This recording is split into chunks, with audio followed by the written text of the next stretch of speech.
Como ele escondeu 52 bilhões, a mente por trás do Banco Master.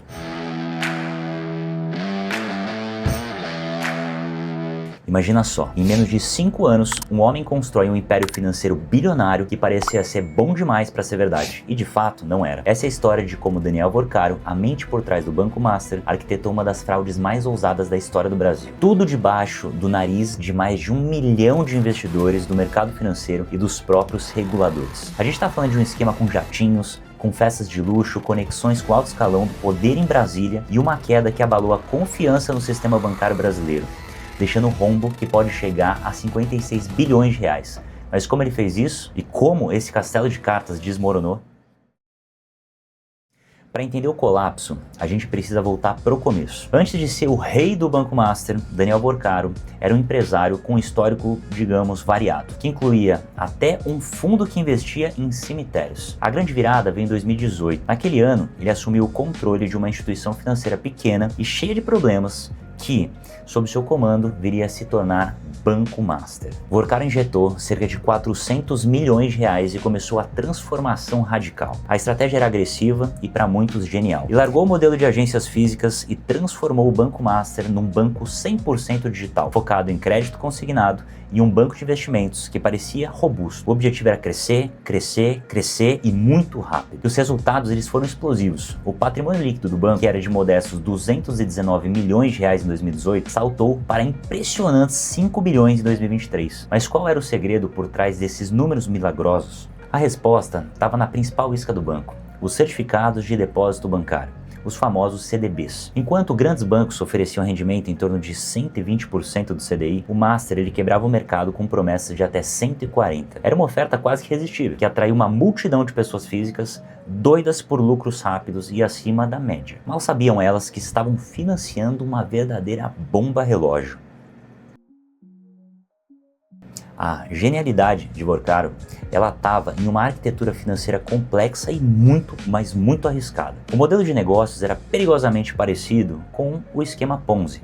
O dinheiro captado com novos CDBs, vendidos a taxas altíssimas, era usado para pagar os juros e o principal dos investidores antigos. Era um ciclo que só se mantinha de pé com um fluxo constante e cada vez maior de dinheiro novo entrando. Para dar um verniz de legalidade e a força a esse castelo de cartas, o banco ele se meteu em uma série de manobras contábeis. A principal delas era criar crédito sem um lastro real. O Master ele emprestava dinheiro para empresas de fachada, muitas vezes ligadas ao próprio grupo que simulava a venda de carteiras de crédito podres ou simplesmente inexistentes para inflar os seus balanços e justificar a captação bilionária. Enquanto a engrenagem girava, o império crescia. Uma das jogadas mais ousadas de Vorcaro foi a aquisição do Will Bank. Muito prazer, eu sou o Will. Evoluiu! É um banco digital forte do Nordeste que se juntou ao conglomerado que já incluía a Let's Bank e o Banco Voiter, depois de renomeado para Pleno. A meta era ambiciosa, chegar a 15 milhões de clientes ativos. Com sucesso aparente, veio o estilo de vida de popstar. Festas majestosas, imóveis de cinema e o uso constante de jatos particulares que se tornaram a marca registrada do banqueiro. Mas por trás da fachada, a fraude ela só se aprofundava. Uma das manobras mais ousadas, depois de detectada pelo COAF, foi o envio de mais de 700 milhões de reais para uma offshore nas Ilhas Caimã, um conhecido paraíso fiscal em 2025, justamente quando o banco já estava numa crise de liquidez. A teia de poder que Vorcaro teceu foi fundamental para manter o esquema de pé. As investigações elas revelaram organização criminosa com vários núcleos, incluindo um para corromper servidores públicos e outro para intimidar e atrapalhar a justiça.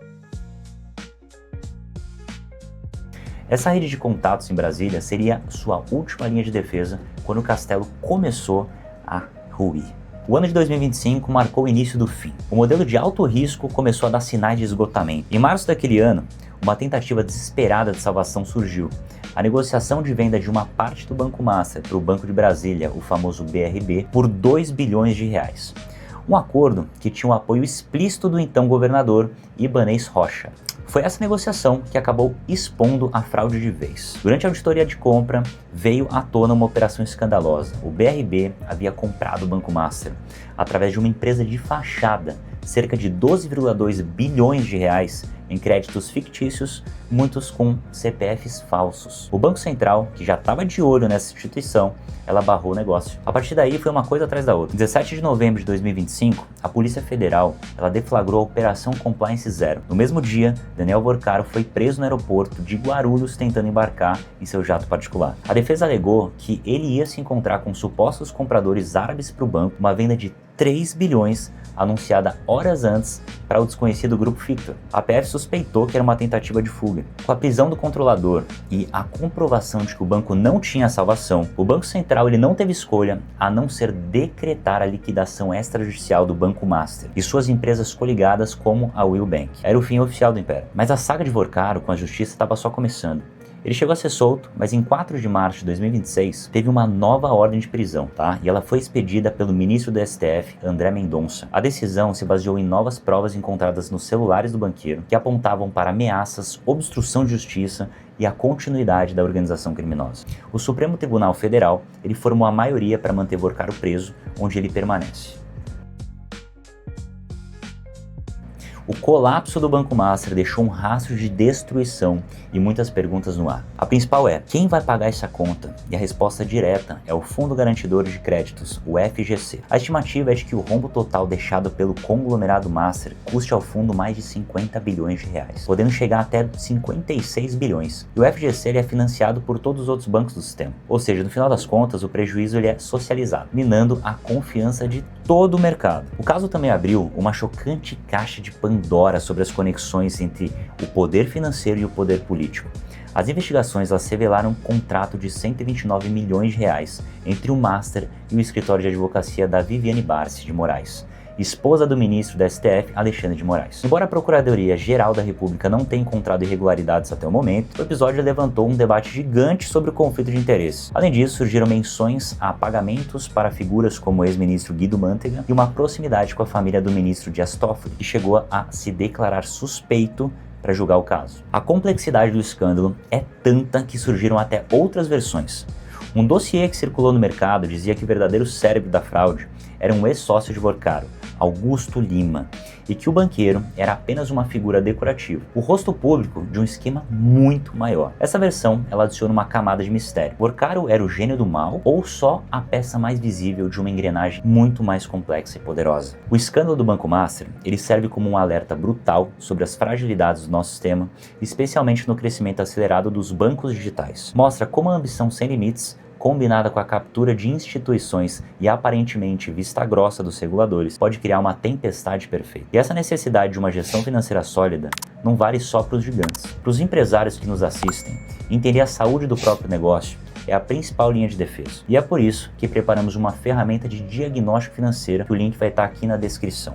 Com ela você pode comparar o ranking de gestão da sua empresa com dados públicos do Sebrae e outros empresários para entender os seus pontos fortes e fracos e evitar riscos desnecessários. A história de Daniel Vorcaro é a crônica de uma ascensão meteórica e uma queda que parecia inevitável. De gênio das finanças a presidiário, a trajetória dele resume a audácia, o luxo e a ruína de um dos maiores escândalos financeiros que o Brasil já viu. O caso deixou uma marca que não vai sair tão cedo, um rombo bilionário e uma desconfiança que afeta todo o mundo. Agora, eu quero saber a sua opinião. O que mais te chocou nessa história toda? Foi a ousadia do esquema, as conexões com o poder ou aparentemente a facilidade com que tudo isso foi construído? E se você curte investigações como essa, que mergulham nos bastidores do poder e do dinheiro, já se inscreve no canal e ativa o sininho para não perder os próximos vídeos. A pergunta que fica é, até que ponto a ambição pode cegar o mercado e os investidores? O caso do Banco Master foi uma falha pontual, obra de um homem só,